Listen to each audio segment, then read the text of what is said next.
From San Francisco, it's Grumpy Old Doc with Dr. Gene Bede.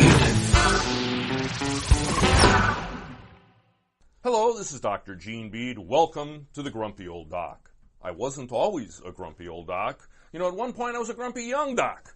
And the number one reason I was always grumpy was lack of sleep. Taking call in a private practice, and I had 3 kids. Lots of sleepless nights. Now I'm a grandpa, and I see that the biggest stress on my kids is sleep. You know, I was originally planning to have an interview with a pediatrician on vaccines for today's show, and I went to the street, as I am wont to do, and talked with parents about their concerns. So what's your name? Doug. And where are you from, Doug? San Diego. And so when I'm talking to the pediatrician next week, what kind of things would you like to hear me ask about? Sleep training. And when you say sleep training, how old is your child? He's 6 months. And talking about getting him to sleep through the night without causing great anguish for the parents. That's exactly right, yeah. And I got it a couple times. So today we're going to talk about kids and sleep. I'm here in Los Gatos, in the heart of Silicon Valley, with fellow pediatrician, fellow dad, fellow grandpa, Kjartan Armann, who I will hereupon refer to as Dr. KJ. Welcome to the show, KJ. Tell us a little bit, and our listeners, about yourself. Hey, Gene, it's great to see you again after a few years. I am a dad. I'm a dad of 8 kids, adopted 1, and I also had a foster child, which became my 9th. I have, to count now, about 8 grandchildren, so that I'm sure will continue to rise. I have been a pediatrician in private practice for over 30 years. I absolutely enjoy doing this. I love working with new families, new parents, and they are, without a doubt, our biggest challenge. The parents, that is. Well, that's always been true of both pediatrics and veterinary medicine, although they're not exactly parrots in veterinary. Or, you know, here I am, I have a parrot. Everybody who's been on my show has heard Lulu, my parrot, on the show, and here I am referring to parents, with P-A-R-R-O-N-T-S, parents, people that own parrots. But tell us a little bit about the community. This is Los Gatos, California. This is the kind of community we associate with Apple, with Alphabet, with Google, with big buses, with tech people coding coming down here. Tell us a little bit about the community, Cage. The community has grown in leaps and bounds, to be really honest, in regards to tech. Most of my patients that I see are families of tech, engineers, but I also have people that are doing blue-collar work as well. We have mechanics, I have chefs, I have people, just regular, normal, great people. It is very varied in this area for a pediatric population. This area has grown leaps and bounds. I grew up here. For us to, for example, leave town on a Friday, back when I first started practice, we'd get on the road at 5 o'clock and we'd be wherever we needed to be soon. Today you will be by Saturday. That's absolutely correct. You're a board-certified pediatrician. Yes. Your scope of practice, as scopes of practice for pediatricians have changed somewhat over the years. You still go to the hospital, you get called to the emergency room, outpatient. What does the practice look like today? So when I first started in private practice, we did everything from A to Z, literally. We attended all of our own C-sections, all of our vag deliveries, which required us to be there for whatever stresses the baby was going through. We went to the emergency room at 2 o'clock in the morning for an ear infection. We admitted our own kids to the adult intensive care unit because we didn't have a pediatric intensive care unit. We also took care of all the neonates that were in the neonate NICU, the NICU. Now things have changed greatly. We have hospitalists in the hospital which manage our patients in the hospital. I still go to all of my own newborns. I do all my own circumcisions. I see my kids, all of my new babies, in the hospital Monday through Friday. And if I'm on call on the weekend, I'll be there too. We also have now advice nurses answering questions after hours. So where we used to be on call every third night and expect you to stay up most of the night, now we don't have those calls interrupting our sleep. So your sleep is better. Much better now. But not all people have good sleep at this point in their lives, particularly new parents bring the child home. And I often find it's so interesting, the mindset of people when they're expecting a baby. They sort of view that delivery date as the finish line. And they get there and they realize it's the starting gate. And the question on their mind is, how am I not going to lose my mind bringing up this kid? I've got this 2-decade commitment. And right now, I'm not getting any sleep at all. And so the question that they always have is, well, when can I expect to be able to sleep through the night? What's the variation? What's the normal age kids start sleeping through the night, Cage? And what's sort of the variation? What's normal? So kids will start self-soothing when they're about 6 months old. And I expect a child to sleep, as we say, quote, through the night at about 6 months of age. Through the night is 5 hours of uninterrupted sleep. But it varies from family to family, from parent to parent. It depends upon also what the parents are going to do with the child, how they interact to the crying, and also the baby's personality.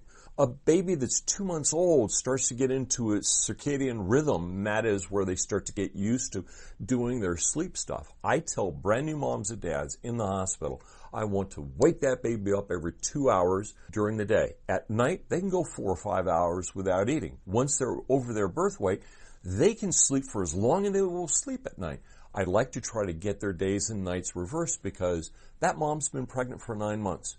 When she's up walking around, that baby's asleep. When she goes to bed at night, that's when the baby wakes up. It doesn't happen overnight. Most babies will start to sleep at about 6 months. But also remember, babies start to teeth at 5.5 months. And so now they start waking up because they have teething pain.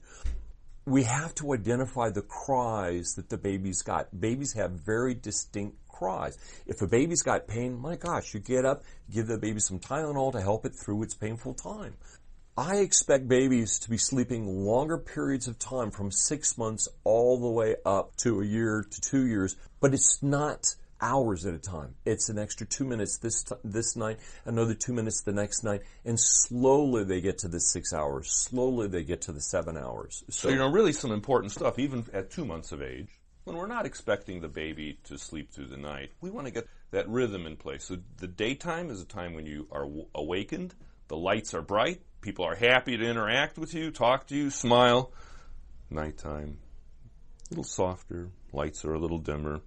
Not a lot of stuff going on. You got to eat? Cool, but you're going back to bed. At what age, though, do you start to worry? Is it sort of like parents, hey, I've got a 12-month-old, a 10-month-old, an 8-month, whatever it is, and they're waking up 2 or 3 times during the middle of the night. At what age do you start to say, this is looking perhaps like a little more intervention is necessary, a little more structured of an environment, a little more time that the parents need to devote? At what age do you start to get a little worried? It's not so much as an age as it is the family.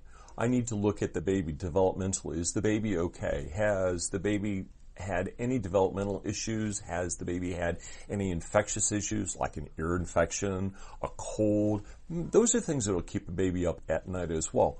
Also the parents.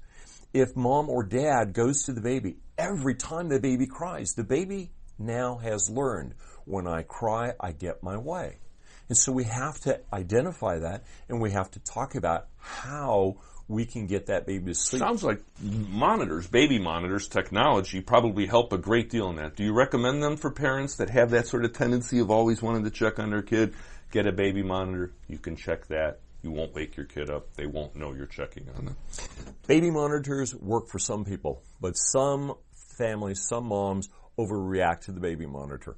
A lot of times a parent will go rescue the baby to feed the baby in their bed because they heard the baby crying. They didn't take the time to listen to the cry. So listening to the cry and learning what's just I'm bored and I haven't learned how to put myself to sleep and I really don't like this whole thing. I'd like to play and be up versus, I'll never forget, we let our kids, I have to say, we were pretty stern in letting them cry at the sleep. I'll never forget my oldest daughter, God bless her, she doesn't seem to be maladjusted from it, but I remember, boy, she cried one night, but it didn't really sound like a painful cry to me, so we let her cry it out.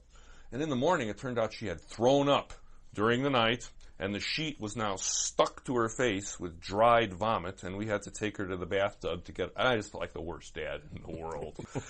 That didn't seem to damage her psychologically. I've seen all kinds of things. I've seen people that teach their kid to sleep through the night by yelling down the hall at them, go to sleep. I've seen other people that they're breastfeeding their child to sleep at school age in the marital bed. Does anything really damage any of these kids? I mean, I haven't seen anybody that's like, oh, I was a serial killer because my parents had early and forcible sleep training. Any of these techniques screw kids up? I have not seen any of these techniques screw kids So the up. good news is, whatever you do, eventually your kid will sleep and you're not going to break them. And they're going to survive. And then they will have kids and the process will go on. Back when you and I were residents, we were taught if a kid cries, you can go in the room once and say, I love you. It's 2 o'clock in the morning. You see you at 6, close the door, don't go back. Yeah, that's how you end up with a kid with dried vomit stuck to his eye. That's right. And now they're saying, hey, we need to be a little more gentle. So now they're talking about sleep training. Some of that sleep training, I've read some of it. My position on that is if you really need to do sleep training, go into the baby's room, put a cot out, put your hand in the bed and say, baby, I'm here. And let the baby touch your hand. Don't pat the bed. Don't pat the baby. The baby's still going to cry because it's not getting its way. You're not holding it. There are other people that want to take the baby, bring it into bed with them, breastfeed it. If that's what you're going to do, you need to talk to your partner. This is not worth a family argument. If mom brings the baby into bed and she breastfeeds, when the baby falls asleep, I expect the dad to get up, take the baby back to its room, and put it back into bed. The baby learns quickly that this is mom's touch and this is dad's touch. As such, since the baby is learning, the baby knows when it's dad, it's most likely going to stay in the room and sleep because it's got a full tummy. Versus if mom picks it up, it's like, oh, give me the other breast. It just seems to me that extended periods of time in the marital bed might be hard on someone's marriage. Are you aware? Is there any evidence that, you bring the kid to bed and they sleep with you for years, that it's got to put some distance between mom and dad? It absolutely does have to put distance. And when you pose that question to me, I think, what about divorce? You and I need to do a study to see if having a baby in your bed has created more divorces or if that's just part of families. There's a physician in San Francisco that wrote a book called The Family Bed. He professed that that was the way to go. I remember in residency that some of the cultures that we had, particularly like the farm workers, they all slept together in communal things. Because they had one bed for the entire family. Bed. It wasn't by choice. It was by necessity. But, people in Japan, their kids sleep with them, too, for long periods of time. Kenny Loggins, he professed to be the family bed. He took 2 king-size beds and tied them together that's what I had heard. Now, I don't know that that's true, but that's what I heard. Doesn't the Academy of Pediatrics now recommend some rooming in parents' bedroom in the very beginning of life for longer than I thought, too? Yes, you're absolutely right. The AAP just came out with a statement, and I'm pretty sure it says up to age 4 months. My position is I want them out by about 3 months. Not to be mean to the child, but seems to me that between 3 and 4 months, the baby starts to get very familiar with its surroundings. It's used to hearing dad snore, mom's breathing pattern, and if you move them out of your room at about 3 months, then they don't get into that pattern. They can develop new things to listen. How about white noise generators in the baby's room? Does that work at all? White noise works for some people. I have some families that do white noise, and they profess that it works They swear great. by it. And there's no side effects that I'm aware of, a little bit of electric bill or batteries or something like that. Something like that. So first couple months of life in parents' room, in a cradle or whatever is all cool. Then around 3 or so months, you can start sending them to their own bedroom. You still respond to them whenever they wake up. And then at around 6 months of age, we're backing off a little bit. We're checking on them, maybe with the baby monitor, but we're letting them cry it out as long as it doesn't sound like a painful cry. Is that right? Yeah, absolutely. Babies at 6 months learn to self-soothe, so they learn how to create their own sleep habits. And you can have a cradle, you can have a bassinet, you could have a co-sleeper in your room. Those are all appropriate things depending upon what you believe in. How about if you weigh 350 pounds and you're breastfeeding your newborn baby in your bed and you go back to sleep? Haven't there been some sort of bad things that have happened? Yes, some people have issues with sleeping, and if you have sleep issues, you shouldn't be breastfeeding your baby or having a baby in bed with you. or if you have a drinking problem, or if you have a drug problem, you shouldn't have the baby in bed with you because you're not going to be present. It always strikes me as some of that has contributed to those events, that perhaps the parent wasn't in their full, usual, uninebriated sort of state. The issue is a lot of parents, they have a tough time with that, as you know. Listening to their child cry, differentiating